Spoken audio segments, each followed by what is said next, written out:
Hello, Kathryn. It's lovely to have you with us this morning. And you're going to be telling us about something that's taken you 20 years to understand? Yes, morning everybody. This is going to be a short account of how I actually became a Christian. I'm still very early in this journey. It's taken me about 20 years to even start to understand the love and power of God in my life. Going from being a very lost and hurting child and teenager to an adult running on destructive self-will to where I am now finding peace and love with God. Now, you say you struggled as a teenager. There might be teenagers watching this. So in what sort of ways did you struggle? Well, as I said, I didn't become a Christian until about 7 years ago. All my life until that point I struggled to believe in God. As a child I went to a Church of Wales church with my mum and my sister and my grandmother, which is very like a Church of England church, until I was about 13. I hated it. I didn't get anything out of it at all. As a child I was a very anxious, nervous child. I never really fitted in very well and didn't really know how to talk to other kids, or I just generally felt, I think, anxious and unhappy, even as a small kid. And when I was about 15, I was still really unhappy, and I started some very destructive behaviours. I developed an eating disorder and started to drink alcohol. Both of these things helped me to block out the world, basically. By the time I was 16, I was drinking alcoholically and had anorexia and bulimia. And then literally a week before my 17th birthday, I was sent away to a 12-step treatment centre programme, which was obviously residential. I was there for 6 months. And this introduced the programme of Alcoholics Anonymous and introduced me to the idea of God. So it introduced me to this idea of God and the idea of complete abstinence from alcohol and an eating plan. I was very young, wasn't really ready, so when I came out of there I continued to not drink, I continued to follow my food plan, but I forgot about God, and I continued to live in a very selfish, destructive life, still very, very unhappy. And it wasn't just these struggles as well. You say that you had some serious health issues to deal with. Yes, I did. I came from a very sporty family. My parents, both tennis coaches, so from a young age I played tennis, I swam, I ran, and when I left treatment, I was probably about a couple of years later, I started running again, and my dad and I were training for a half marathon, and I started developing pain in my left leg, which then went sort of round to the back. And this pain got worse over a number of years. They couldn't seem to diagnose what the problem was. And my quality of life diminished. I couldn't play any sport, I couldn't run, and some days even walking was difficult. That constant pain is terrible to deal with on a daily basis because it affects your mental health as well as your physical health. And I really couldn't accept what was going on in my body. I was so angry. I was very, very angry. And I would sort of swing between upset and angry.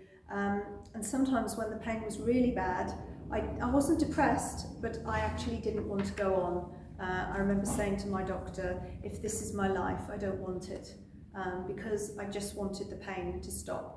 But they eventually found out what the problem was, and I had surgery in 2006 and again in 2013. But unfortunately, because of the plates they put in, I ended up with some nerve damage, so the pain continued. You've mentioned that you had an awareness of God through these things. Where did you see God in all of these struggles? Well, it's funny actually, because I had what I believed made no sense. Although I very firmly said I didn't believe in God, there wasn't a God, I also said I was very, very angry with him. And I said some pretty bad things. I was very vocal in how angry I was with God.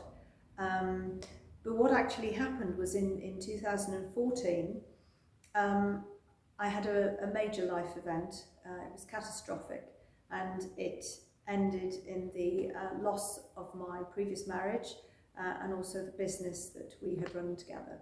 And it brought me to my knees emotionally. And I hadn't realised until that point that emotional pain could really physically hurt you, and it did. It was terrible, absolutely terrible, and that's putting it mildly. And I, as I've said, I didn't really believe in God. I'd actually stopped going to AA meetings as well. So I did the only natural thing that somebody like me would do at that point. On self-will, I picked up a drink. And I drank again, and it was far, far worse than it had been all the years before. It was awful, and actually I think probably I would have only survived another few weeks the way I was drinking. I desperately needed help, and I was at a bit of a crossroads at that point, and I had to decide which way my life was going to go. So you found yourself at a crossroads.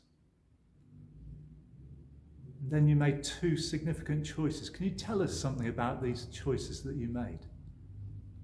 Yes, the first choice was I accepted the lifeline that was offered to me by Alcoholics Anonymous, and I started going back to those meetings and put the drink down one day at a time. And I started visiting a church in Tenby. My sister was a curate and her husband was a rector, and I started going to their church. I'd go once a fortnight because it was about 60 miles away. And I found a few strange things. Firstly, when I went in to the church and sat and listened, I felt like there was something bigger than me in that room, in that church. And for some reason, in some services, I'd get in there and I would actually cry from start to finish because it felt like there was a presence there with me that was just making me feel incredibly emotional. And I believe that that was God coming into my life. And I'd forgotten that actually, but that's how it was when I got there. And the people embraced me.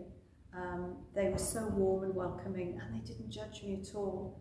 And I find that amazing. And to me, God's love is completely non-judgmental, and these people just showed that to me in every way possible.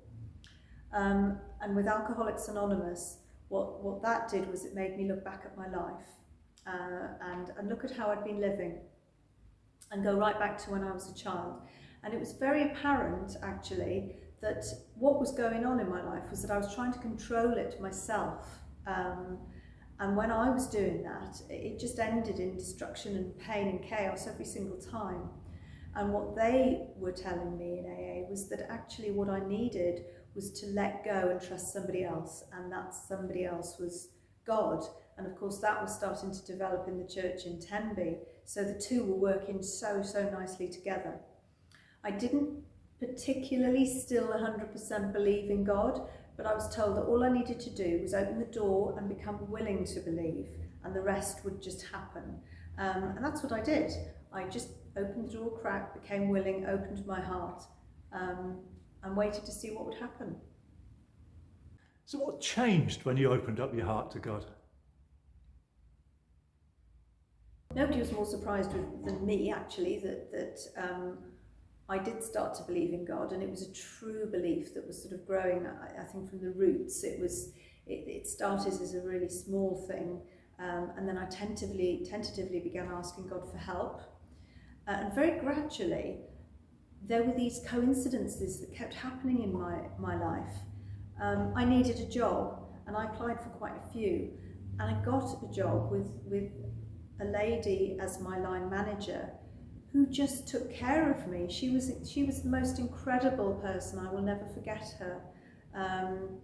She was just what I needed, and I just think, you know, what are the chances of me getting that particular job, because I applied for so many, and she was just the most amazing person, and as I say, I will never forget her.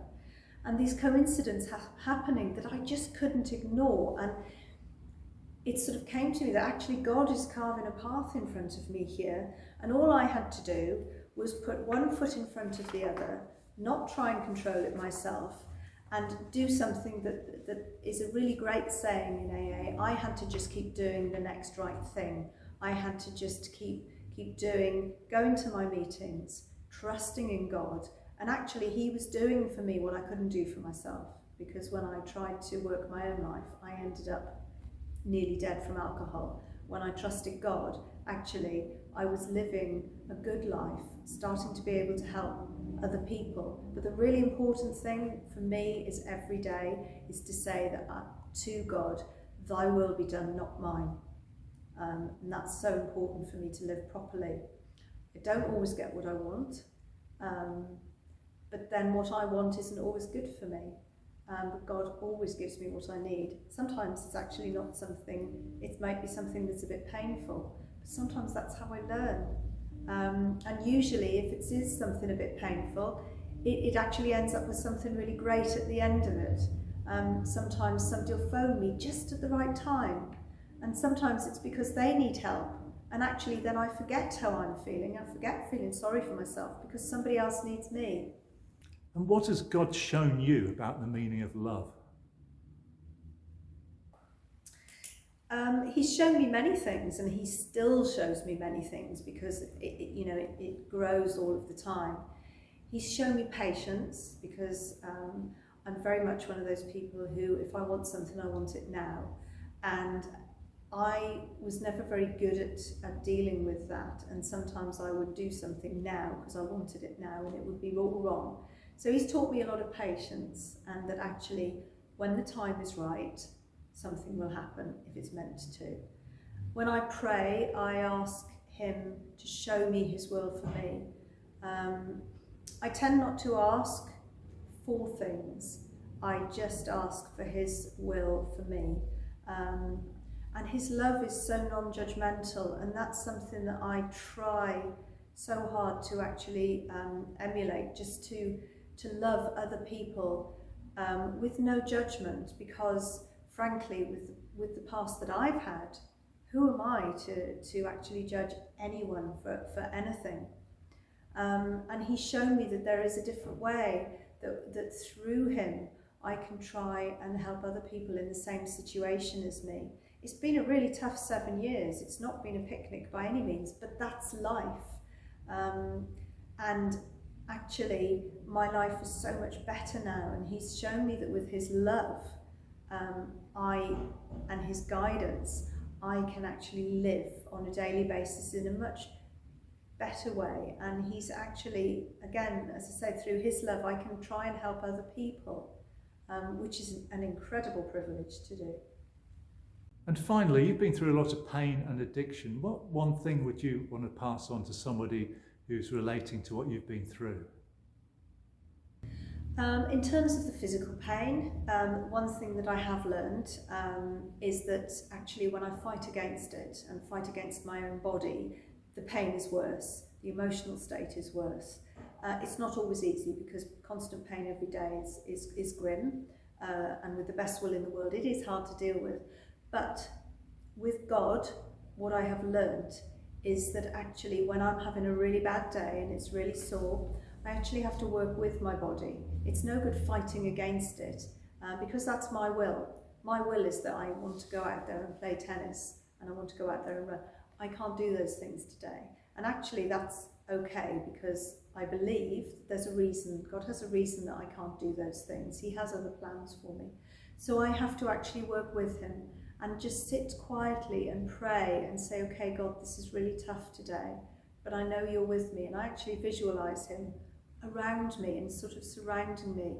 And that does help the pain, actually, because when my emotional state calms and I just say, okay, I need to love my body, it actually does help. With the addiction, for me, the thing that works is the 12-step program, Alcoholics Anonymous. Get yourself to an AA meeting, get yourself to somewhere like this, to a church, and they will be able to say to you, they will show you love and be able to say to you, you need to go to an AA meeting or some other sort of meeting that will help alongside going to church. And God is so important in the process. That's lovely. Thank you very much. Thank you.